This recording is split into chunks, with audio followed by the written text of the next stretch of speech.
Welcome to Future Horizons, the Tempest Podcast. I'm your host, Zevi Watmough.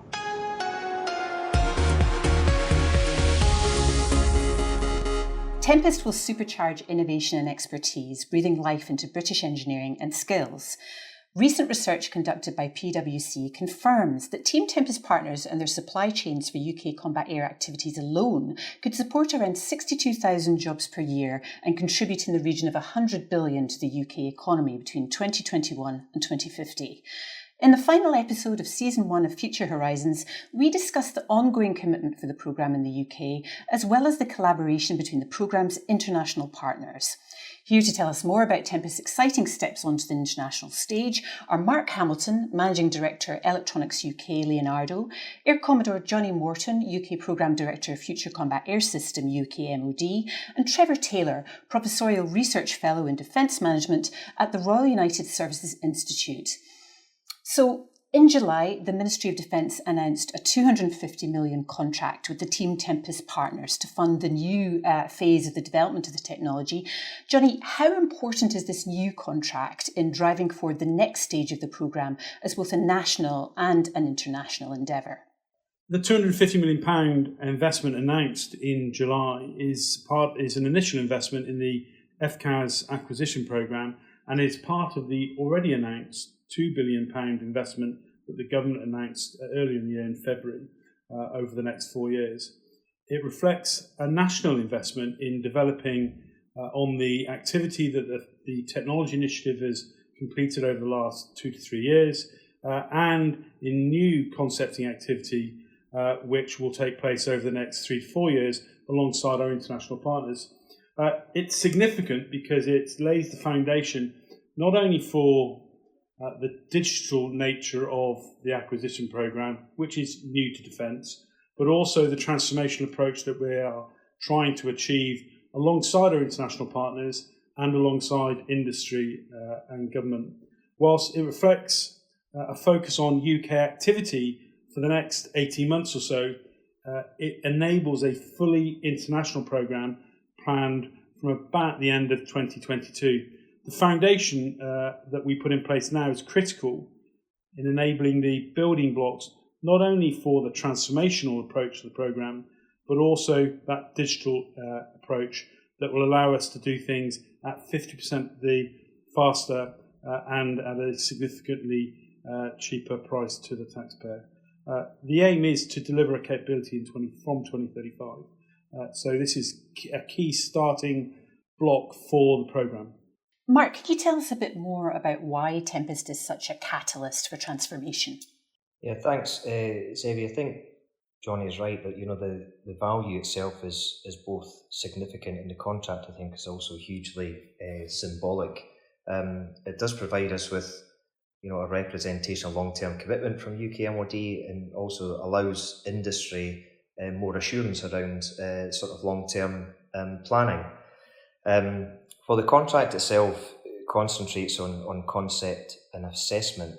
The framework and the fundamental objective, they demand a commitment from all the stakeholders to transform how we deliver a programme of this significance. It's not business as usual. It does require a fundamentally different design, a different approach rather, to design, development, integration, test, production, all the various and critical elements of the programme itself. And I think also it's important to remember that Tempest is a system. The concept and assessment phase will allow us to define much more precisely what that means and what it involves. It's not a stovepiped traditional arrangement between all the various stakeholders. It's only going to be successful, and it can only be delivered if it is considered as an enterprise, a relationship, and given an enterprise approach between the industrial partners and also the MOD. Trevor, from Mark's description there, it really could become quite an iconic programme, and it sounds like it could really enhance the reputation of the UK to deliver on high-tech, challenging projects, couldn't it?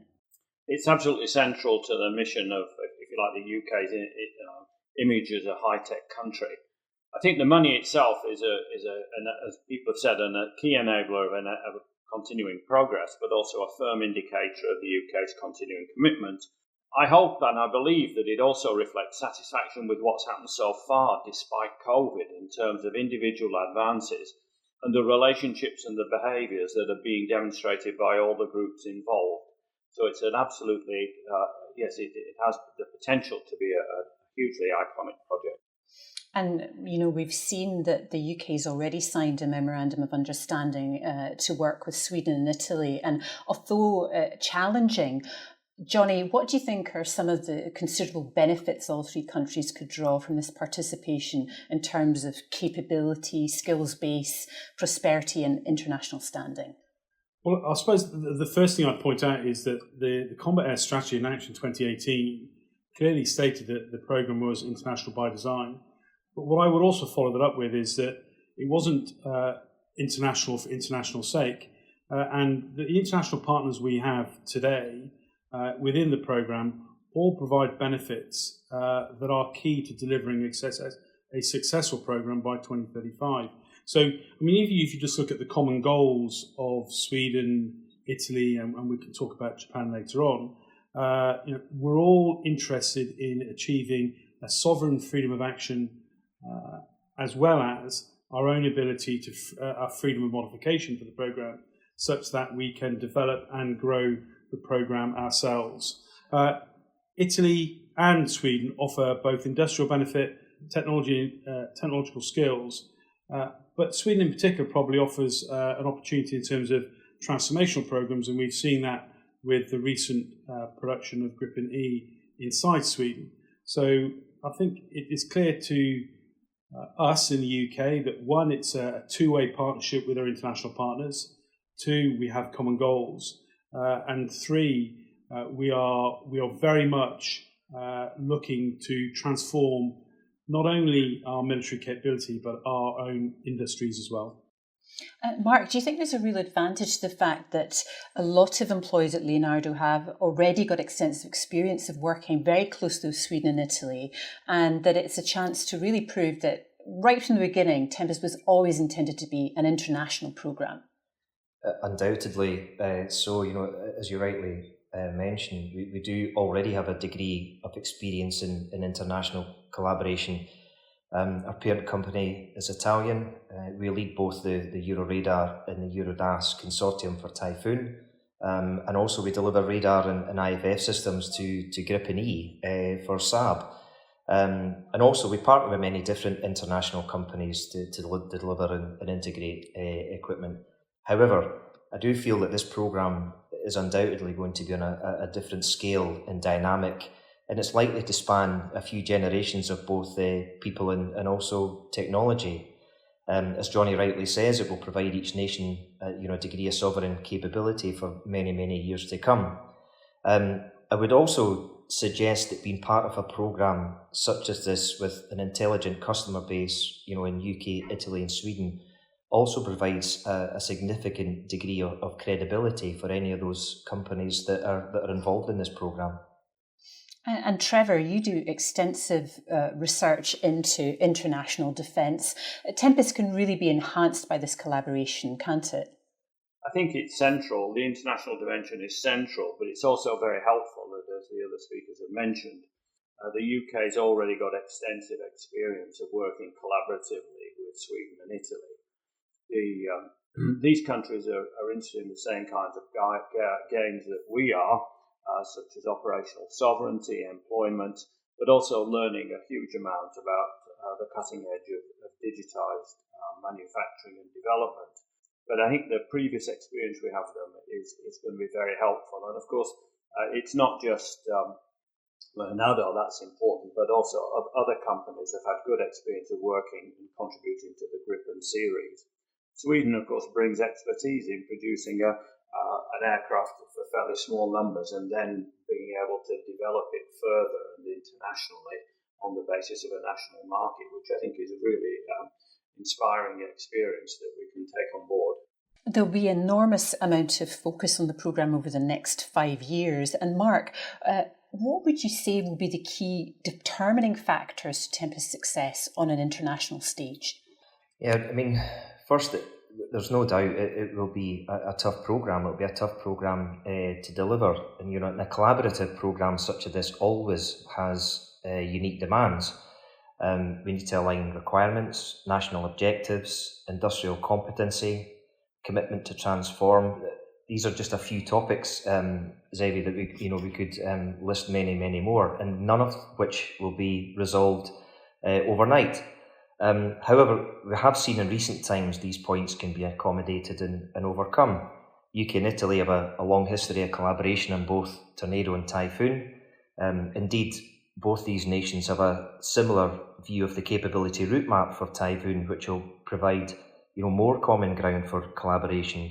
And also, don't forget, both will be F-35 users as well. And there had been a comment there mentioned about Sweden in particular, and I do also find the competence of Sweden in combat air is quite remarkable. A nation with the size and resource of Sweden, I always feel, punches well above its weight and has a long and prestigious history in combat air, and has also had success in the international marketplace. So I think success won't be determined just by one individual factor, Zevi. I think it'll be a combination of many different things. And Jonny, you have worked on an international level in combat air, and you have worked in very, very high profile and important programs. What are the things you'll be looking out for from point of view of an end user? So from an end user perspective, clearly we're really interested in the capability, because there's a reason why we're doing Future Combat Air System, and that's because Typhoon starts to leave service for the UK in 2035. That's a common goal with Italy. And so maintaining those common goals of both capability, affordability through cost, and a timeline in terms of replacing Typhoon are absolutely critical for delivering this programme. And to date, it's clear from both Sweden and Italy that they hold those common goals. And maintaining that line for the next 10, 15 years as we bring it into service will be paramount for the success of the programme. And Trevor, the level of integration we're seeing in Tempest between industry and the end user is unsurpassed. Why is this such an advantage in terms of people building the technology shoulder to shoulder so that the person that's going to be using it has a chance to inform the forward path of the tech? Well, the military requirement really reflects two things. One are the threats and challenges that need to be addressed, and the other is what technology and industry can make available. And having this approach means that both sides are talking openly and frankly to each other about the art of the desirable and the art of the possible at the same time. Obviously, the program is very ambitious, but I think this is much more the way to go than, if you like, the alternative model, where the military sit in a relative cocoon and work up their requirement and then hope that they can get some industrial partner to promise to deliver it at some point in the future. This is a much more sensible way of reaching a common view about what's possible and for the money and in the time available, and I think it's a very optimistic move forward. One of the fascinating things that you learn when you read into the Tempest program is that it's got this amazing ability to be flexible and to adapt. And I'm imagining, Trevor, that this lends itself very well to international collaboration, because every nation will offer its own perspective for the development of the technology. And I guess it's very important that they see their stamp of their technology pulled through in Tempest. Well, I think that every country that's in it so far has got technology to offer and insight and expertise to offer. But I think also for all the countries, the digital ambition that's been referred to is new ground, and we obviously it's going to involve, I hope, a lot of sharing by the different partners about what they're learning. The openness of the system is something that's central to the digital nature of it. But I think that what we'll be looking for in the first place is looking for that core, that fundamental thing onto which other things can be added, and making sure that core is adaptable. But this is early days yet. I think we're in the exploration phase, which is going to go on for quite a few more years yet until we get to more specifics. And Mark, Italy recently announced €2 billion of commitment to Tempest, and they are very important technological partners in Tempest, aren't they? Indeed. I mean, I think everybody welcomes that specific announcement, Zevi, but for me, it's not just the merit in technology. I think that, in an international program, in an international footing, it isn't just technology, it's the experience, it's the culture, it's the approach, methodologies, ideals, values. There are many different contributors, I think, to an international program of this sort of size and magnitude. And I don't think we should try to normalise these in any way, because I do believe the program would be much poorer for it. I think it's about the art of thinking independently together. I think that's what's going to be important for Tempest. Jonny, how do you think teams can set up atmospheres that encourage healthy debate so that there is a sense that everyone's getting a chance to put their own input into the programme? So I think that's the challenge we have today, and clearly on the back of the continuing COVID-19 situation, is one that's been there for at least 18 months for us as we've tried to negotiate with and have conversations with Sweden and Italy at the right classification. I think what we've learned certainly in the last 4 or 5 months, when we've been able to get together face to face, not only with Italy and Sweden, but as 3 countries together in the same room, we have discovered that actually building those relationships face to face and then taking them into the virtual environment has enabled us to make significant progress over the last several months or so. So it's critical that we have a core at the centre of the programme that is just not just government, it's government and industry together, as mentioned, because that's pretty critical for the programme itself. But maintaining a really open dialogue between 3 countries is proving successful at the moment and will be paramount for the future. And Defence Secretary Ben Wallace and Japanese Defence Minister Nobuo Kishi recently spoke about accelerating discussions between the UK and Japan on potential collaboration on the Future Combat Air System. Jonny, this sounds like a really exciting new development. How do you expect this partnership to grow in the future? Well, I suppose the big thing to ask ourselves is what's the benefit? Not only benefit for the UK, but benefit for Japan, and then broader international benefits as well. So we are quite excited with the conversation we're having with Japan at the moment, and that will provide benefits not only to the UK in terms of some of the technologies that Japan have, but vice versa for Japan. And it also brings our 2 programs closer together as well, and some of the challenges that we'll have to overcome for an engine collaboration are exactly the same as if we were using other system collaborations between Japan and the main FCAS program. So this is step 1, if you like, of a relationship with Japan, which could, in theory, open up significant developments for the future. But I'd refer to my first comment, is understanding what the benefit is, both for the FCAS program and for the Japanese program, is still at the forefront of our mind to make sure that actually it is worth doing business. And Mark, it sounds from initial discussions with Japan that there might be exciting avenues to explore in terms of propulsion technologies for engines.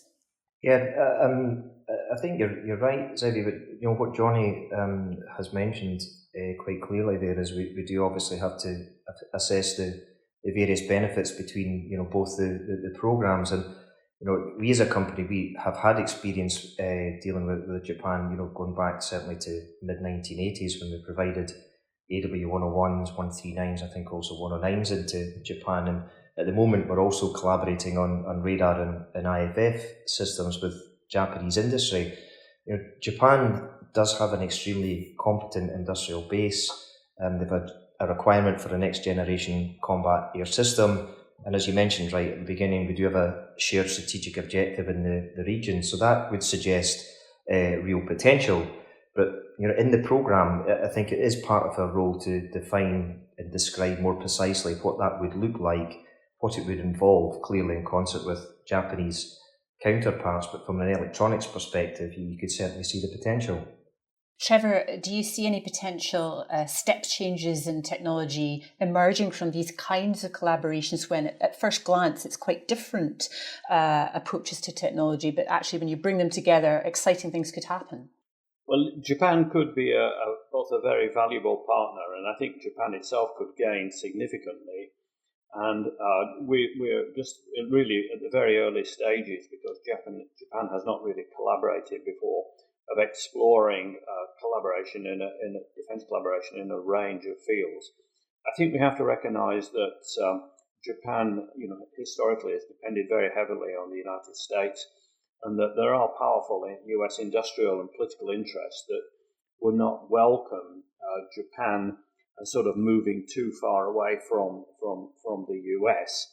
So I think that here the UK and government and industry are sensibly adopting a low-key approach, playing a long game, and looking essentially for subsystem opportunities, as people have said, in terms of working with Japan.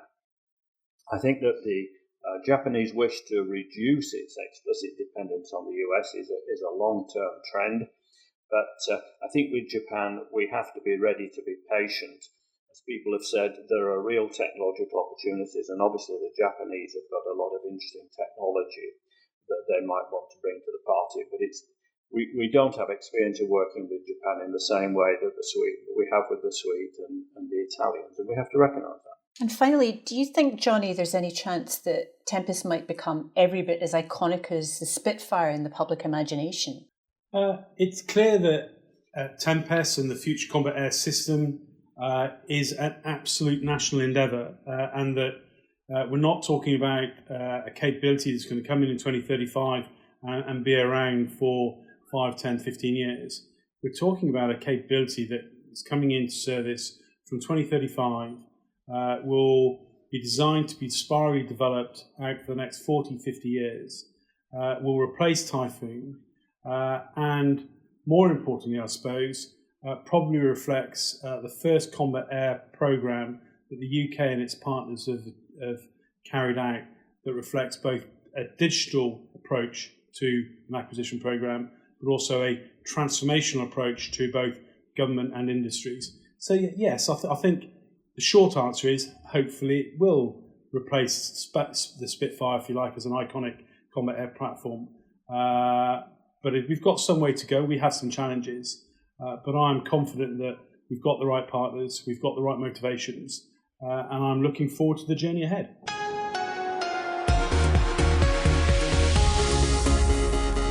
Transformation underpins the Tempest programme, challenging ways of working, approaches to collaboration and driving innovation across the aerospace industry. Studies have repeatedly confirmed that the best innovation is produced by the most diverse and inclusive workforces. So Tempest partners are prioritising the transformation of their working cultures to keep pace with the need to create an environment that nurtures inclusivity. People with very different thought processes, perspectives and backgrounds need to come together to innovate. Today's generation Tempest will become tomorrow's workforce, and they'll have an expectation that they'll work in an environment that welcomes difference, diversity and creativity. The British government's integrated review, published in March, stated that a key dimension of maintaining Britain's place at the leading edge of science and technology will be attracting the world's best and brightest innovators. So how do we bring together today's generation of engineers with those who are just starting out in industry? And how can they feel empowered to embark on those sensitive yet vital conversations that will break down barriers and lead to the type of close collaboration that will be so central to Britain's future prosperity? Here to explore the answers to those questions are Chifeli Nyoku, electrical engineer at Arup and university events lead at AFBI UK, and Dr. Mark McBride Wright, founder and managing director, Equal Engineers. Mark, it's clear that a highly diverse and inclusive working environment is needed to produce the best innovation to allow British industry to achieve its global aspirations. In your opinion, what kind of transformation still needs to happen in industry to attract and retain more diverse candidates? So thanks, Zevi. We are getting better at recognising that diversity and inclusion is important for our future, but we need to get better at educating our existing workforce on why we are pushing for more diversity in our industry. We need to get our current engineers to self-reflect on their own differences and connect with what their own diversity story is. And we need to get better at asking data of people so that when we look at trends over time and track the impact of the intervention programs that we've started, we can actually see the difference that they're starting to make. Because at present, we do not have a comprehensive data set of who our engineers are in the United Kingdom, of covering all elements of demographic diversity. Chi, a lot of work that you do is in increasing awareness of the breadth of talent that is available. For you, what is the most pressing need in terms of transforming the landscape of job opportunities and to attract more diversity?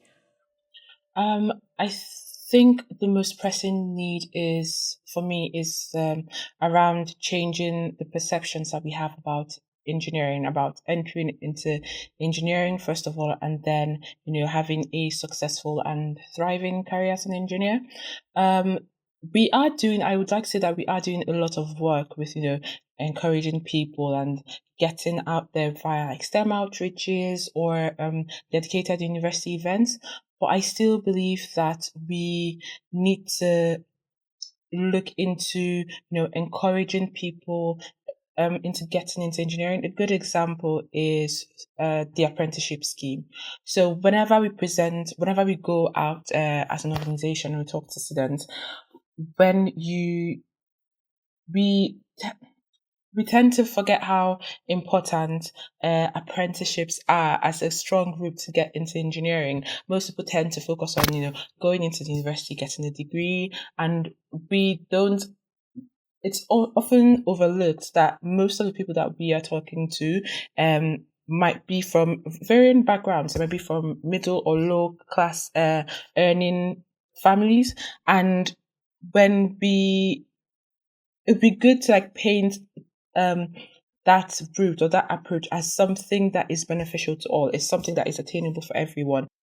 And Chi, can you go into a bit more detail about the work that you're doing with AFBI UK to work with people one-to-one and make them feel empowered to find their professional voice? Yes. So at AFBI UK, we are taking a multi-generational approach, if I can say that. So we have started, first of all, with our Making Engineering Hot and Next Generation programs by reaching out to primary and college students, getting them excited about engineering, because we found that by university, if we do start talking to students around that university age, a lot of their ideas and career perceptions are quite strongly formed.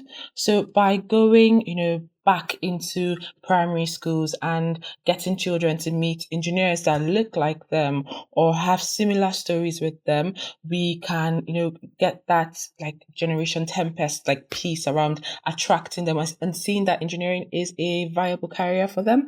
And then we move into the next phase, which is the work that I do personally, which is engaging the universities and encouraging students currently studying engineering into getting into their engineering careers. We have found out that through research that you would see a large number of students getting into the engineering program, completing the engineering program, but then there's a large drop in numbers of students that eventually get into their early careers phase. So at AFBE, we provide them with mentoring opportunities, mentoring sessions, employability events where we organize mock interviews for the students, review their CVs, and just provide them with the additional support that maybe they don't get from their career services in the universities, or don't get from the environment that they find themselves in. Absolutely. And Mark, you do a lot of work in helping companies to become more aware of inclusivity and to build environments that are more inclusive. From what you've observed so far, what do you feel are the key barriers to inclusion that you're coming across again and again? Well, a key barrier that I see come up time and time again is the understanding of the majority to understand the need for diversity and inclusion. And when I say the majority, I mean the composition of the workforce that are 89% white, straight men. And this is why I always say it's important to understand your own diversity story first, so as that we get engagement points of empathy for our work in diversity and inclusion. It took a slightly different tack a few years ago, shifting the focus of equal engineers from looking at discrete underrepresented groups to instead one looking at masculinity in engineering, trying to really get to the bottom of why some of the work that we're doing in diversity and inclusion is having shallow impact. You know, the Women's Engineering Society has been around for over 100 years now, yet we're still only at 14% women in engineering. So we need to do a lot more in understanding why are we shifting at such a glacial pace in terms of activating the majority to become allies for the work that we're doing. Absolutely. And you've both been giving us insights into people's real lived experiences as employees, their private lived experience. And in June, some of the world's largest companies switched to rainbow logos. And there have been concerns that some organisations are approaching it a bit like a branding exercise rather than a real year-round commitment to inclusivity. And Mark, do you share these concerns? Do you think that some companies behind the doors are actually grappling with what it really means to be an ally? So I have mixed views on that, in that I've myself been trying to be that agent of change from within to get a multinational corporate to really take LGBT plus inclusion on the mantle. And the organisation wasn't ready for it. It was too much too soon. So much so that's why I set up a cross-industry network called Inter-Engineering that would be with me independent of who I was employed with. And that's how I've sort of advocated for LGBT plus inclusion across engineering. So behind every rainbow logo that you might be seeing out there, visibly on LinkedIn and you know, pictures of pride flags at sites up and down the country, there will have been a lot of red tape internally to get either the marketing team to agree to that, to get the board of directors, board of advisors to sanction it, to get a pride flag flowing at a site that historically has maybe never ever flown it, and it's only ever been the flag for Armed Forces Day, Reserves Day that they fly. So there is a risk with rainbow washing, with, you know, Tarzan swinging throughout the year from initiative to initiative. But I'd say that in general about any diversity strategy, when a strategy is structured around the January to December people awareness raising days, weeks and months, and you're only covering whatever is au fait that month, if it's not all tied back to something comprehensive with metrics that you're tracking, and what we're seeing out externally is something that's just, you know, you visibly showcasing it, but behind the scenes there is all the stuff going on that comes with really shifting the needle on inclusion. If it is just that branding and marketing exercise with no sort of justification behind it internally, then yes, that is a huge risk, because it lulls potential applicants into a false sense of security that they perceive your brand, your organization to be more inclusive than it actually is.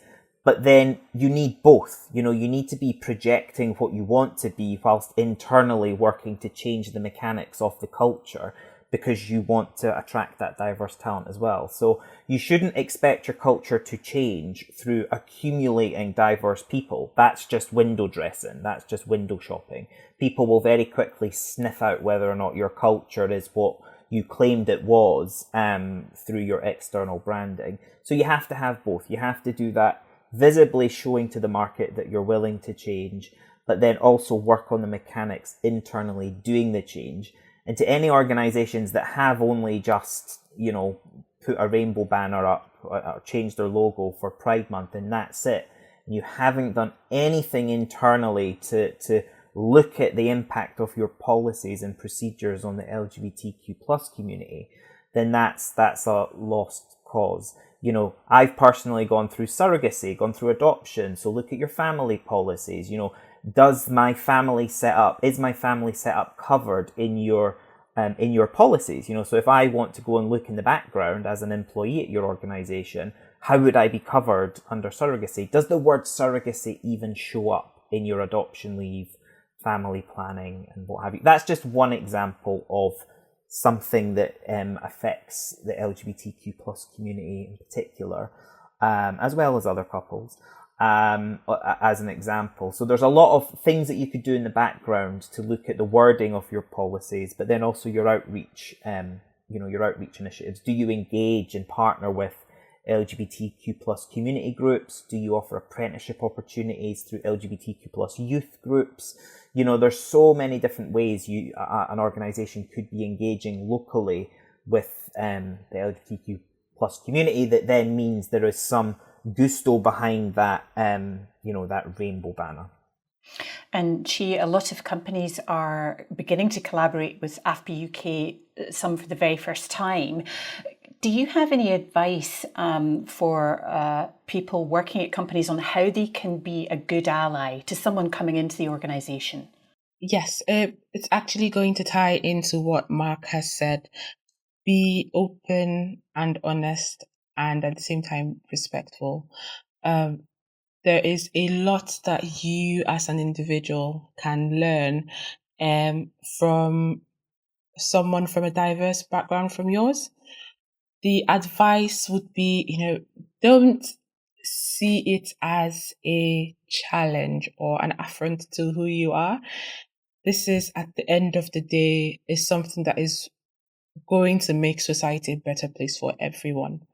So if you are just at the start of, either developing a diversity and inclusion strategy in your company, or if your team is starting to be more diverse, take that as a good sign. It's something that you would down the line be thankful for. We have seen that diverse teams drive innovation more, they generate more results. The financial numbers for companies that are more diverse are higher when you compare them to companies that are not as diverse. So it's all for the better of society. So yes, be willing to learn, come with an open mind. It is okay to ask questions, but bear in mind that you have to be respectful while asking those questions. And also reach out to people. Tend to see, diversity and inclusion as something only done by the HR team or the people's team in their companies.